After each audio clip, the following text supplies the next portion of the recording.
2024 ലോക്സഭാ തെരഞ്ഞെടുപ്പിൽ വോട്ട് ചെയ്യാൻ പോകുന്ന എല്ലാ വോട്ടർമാരും, പ്രത്യേകിച്ച് ബിജെപിക്കാരല്ലാത്ത വോട്ടർമാർ, നിർബന്ധമായും ചെയ്തിരിക്കേണ്ട ഒരു കാര്യമാണ് ഞാൻ ഈ വീഡിയോയിൽ പറയുന്നത്. ഇന്നത്തെ ഒരു റിപ്പോർട്ട് അനുസരിച്ച് കാസർഗോട്ട് ഇന്നലെ നടന്ന മോക്ക് പോളിൽ ബിജെപിക്ക് അനുകൂലമായിട്ട് ചില ഇലക്ട്രോണിക് വോട്ടിംഗ് മെഷീനുകൾ തിരിമറി നടത്തിയിരിക്കുന്നു. മോക്ക് പോളിൽ ഈ വിവരം സുപ്രീം കോടതിയുടെ ശ്രദ്ധയിൽ അഡ്വക്കേറ്റ് പ്രശാന്ത് ഭൂഷൺ പെടുത്തിയിട്ടുണ്ട്. ഇന്നത്തെ ദിവസം സുപ്രീം കോടതിയിൽ ഇലക്ട്രോണിക് വോട്ടിംഗ് മെഷീനുകളുമായിട്ട് ബന്ധപ്പെട്ട് 4-5 ഹർജികളിന്മേൽ വാദം നടന്നുകൊണ്ടിരിക്കുകയാണ്. അതിനിടയിലാണ് ഈ വിവരം അദ്ദേഹം സുപ്രീം കോടതിയെ അറിയിച്ചത്. സുപ്രീം കോടതി ഇത് ഇലക്ഷൻ കമ്മീഷനെ അറിയിക്കുകയും അന്വേഷിക്കാൻ ആവശ്യപ്പെടുകയും ചെയ്തിട്ടുണ്ട്.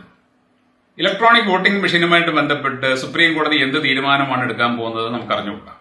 എന്ത് തീരുമാനം തന്നെ എടുത്താലും ഇപ്പോൾ നിലവിലുള്ള സംവിധാനം അനുസരിച്ച് തന്നെയാണ് തെരഞ്ഞെടുപ്പ് നടക്കുന്നതെങ്കിൽ ബിജെപിക്കാരല്ലാത്ത എല്ലാ വോട്ടർമാരും നിർബന്ധമായും ചെയ്തിരിക്കേണ്ട കാര്യം, നിങ്ങൾ വോട്ട് ചെയ്യാൻ പോകുമ്പോൾ ബാലറ്റ് യൂണിറ്റിലാണ് നിങ്ങൾ വിരലമർത്തുന്നത്.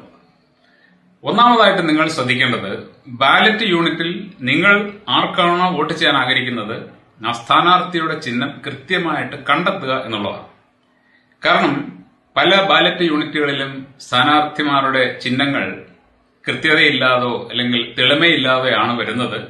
അതുകൊണ്ട് ആൾക്കാർക്ക് കൺഫ്യൂഷൻ ഉണ്ടാകുന്നുണ്ട് എന്ന പരാതിയുണ്ട്. അതുകൊണ്ട് ആദ്യമായിട്ട് നിങ്ങൾ കൃത്യമായിട്ട് ആർക്കാണോ നിങ്ങൾ വോട്ട് ചെയ്യാൻ ആഗ്രഹിക്കുന്നത് ആ സ്ഥാനാർത്ഥിയുടെ ചിഹ്നം ആ ബാലറ്റ് യൂണിറ്റിൽ കണ്ടെത്തുക. രണ്ടാമത്, നിങ്ങൾ ആ ചിഹ്നത്തിൽ വിരലമർത്തുന്ന സമയത്ത് തന്നെ തൊട്ടടുത്തുള്ള വിവിപാറ്റ് യന്ത്രത്തിലേക്ക് നോക്കണം. വിവിപാറ്റ് യന്ത്രം എന്ന് പറയുന്നത് നമ്മൾ ആർക്കാണോ വോട്ട് ചെയ്യുന്നത് ആ വ്യക്തിക്ക് തന്നെ വോട്ട് പോയിട്ടുണ്ട് എന്ന് നമ്മളെ തന്നെ ബോധ്യപ്പെടുത്താനുള്ള ഒരു സംവിധാനമാണ്.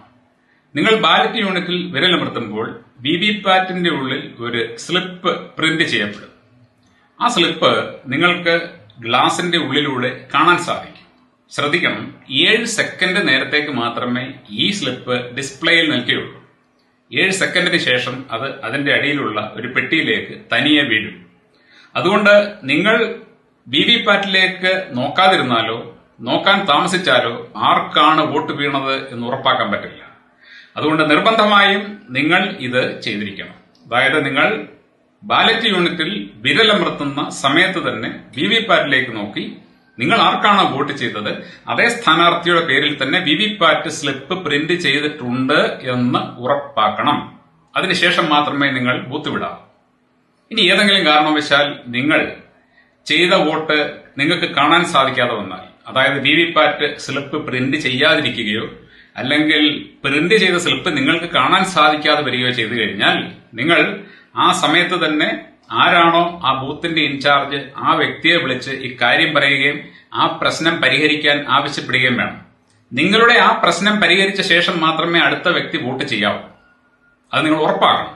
കാരണം നിങ്ങൾ ആർക്കാണോ വോട്ട് ചെയ്തത് അത് അയാൾക്ക് തന്നെ പോയിട്ടുണ്ട് എന്നുള്ളത് നിങ്ങളെ ബോധ്യപ്പെടുത്താൻ വേണ്ടിയാണ് വിവിപാറ്റ് ഉള്ളത്. ആ വിവിപാറ്റ് കൃത്യമായിട്ട് ഡിസ്പ്ലേ ചെയ്തില്ലെങ്കിൽ അത് നിങ്ങൾക്ക് പരാതിപ്പെടാനും അത് പരിഹരിച്ചു തരാൻ അവരോട് ആവശ്യപ്പെടാനുമുള്ള പൂർണ്ണ അധികാരമുണ്ട്.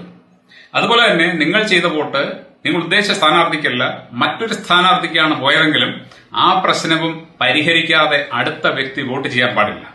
അപ്പോൾ ഇത് പോകുന്ന എല്ലാ വോട്ടർമാരും ഉറപ്പാക്കണം. നിങ്ങൾ ഒരു കാരണവശാലും ശരി ഇലക്ഷൻ ബൂത്തിലിരിക്കുന്ന ആൾക്കാരെ നിങ്ങളുടെ യജമാനന്മാരായിട്ടോ അവരെ ബാഗോ ചെയ്യേണ്ട കാര്യമില്ല. അവർ നിങ്ങളുടെ ദാസന്മാരാണ്, നിങ്ങളുടെ സെർവൻസ് ആണ്. പൊതുജനത്തിനു വേണ്ടിയാണ് അവരവിടെ ഇരിക്കുന്നത്. അതുകൊണ്ട് ഇലക്ഷൻ സുതാര്യമായിട്ട് നടക്കുന്നുണ്ട് എന്ന് ഉറപ്പാക്കേണ്ടതും നിങ്ങൾ ചെയ്ത വോട്ട് കൃത്യമായിട്ട് വീണിട്ടുണ്ട് എന്ന് നിങ്ങളെ ബോധ്യപ്പെടുത്തേണ്ടതും അവരുടെ കടമയാണ്, കർത്തവ്യമാണ്. അതുകൊണ്ട് എല്ലാ വോട്ടർമാരും ഇത് ഉറപ്പാക്കണം. നിങ്ങൾ ഇങ്ങനെ ചെയ്തില്ലെങ്കിൽ സംഭവിക്കുന്ന പ്രശ്നം എന്താണെന്ന് ചോദിച്ചു കഴിഞ്ഞാൽ, തെരഞ്ഞെടുപ്പ് കഴിയുമ്പോൾ ഏതെങ്കിലും കാരണവശാൽ അവിടെ EVM-ലൂടെ തിരിമറി നടന്നിട്ടുണ്ട് എന്ന ഒരു ആരോപണം വന്നാൽ കൃത്യമായിട്ട് വോട്ട് കണ്ടുപിടിക്കാനുള്ള അടുത്ത ഏക പോംവഴി എന്ന് പറയുന്നത് മുഴുവൻ വിവിപാറ്റ് സ്ലിപ്പുകളും എണ്ണി നോക്കുക എന്നുള്ളതാണ്. അങ്ങനെ വിവിപാറ്റ് സ്ലിപ്പുകൾ എണ്ണി നോക്കുമ്പോൾ കൃത്യമായിട്ട് ഏത് സ്ഥാനാർത്ഥിക്കാണ് ജയം എന്ന് അറിയാൻ സാധിക്കും. പക്ഷേ ആ വിവിപാറ്റ് സ്ലിപ്പുകൾ കൃത്യമായിട്ട് തന്നെയാണ് പ്രിന്റ് ചെയ്തിട്ടുള്ളത് എന്ന് നിങ്ങളാണ് ഉറപ്പാക്കേണ്ടത്. നിങ്ങൾ അലക്ഷ്യമായിട്ട് അതിൽ നോക്കാതിരിക്കുകയോ അല്ലെങ്കിൽ മറ്റാർക്കെങ്കിലുമാണ് ആ വോട്ട് പോയത് നിങ്ങൾ അറിയാതിരിക്കെ പോവുകയോ ചെയ്തു കഴിഞ്ഞാൽ നിങ്ങൾ ചെയ്ത വോട്ട് പാഴായി പോകും. അതുകൊണ്ട് നിർബന്ധമായിട്ടും എല്ലാ വോട്ടർമാരും നിങ്ങൾ ചെയ്യുന്ന വോട്ട് കൃത്യമായിട്ട് അതേപടി തന്നെ വിവിപാറ്റിൽ പ്രിന്റ് ചെയ്ത് വന്നിട്ടുണ്ട് എന്ന് ഉറപ്പാക്കിയ ശേഷം മാത്രമേ പോളിംഗ് ബൂത്ത് വിടാവൂ. കാരണം നമ്മുടെ ജനാധിപത്യം വളരെ വലിയ അപകടത്തിൽ എത്തി നിൽക്കുകയാണ്. Thank you.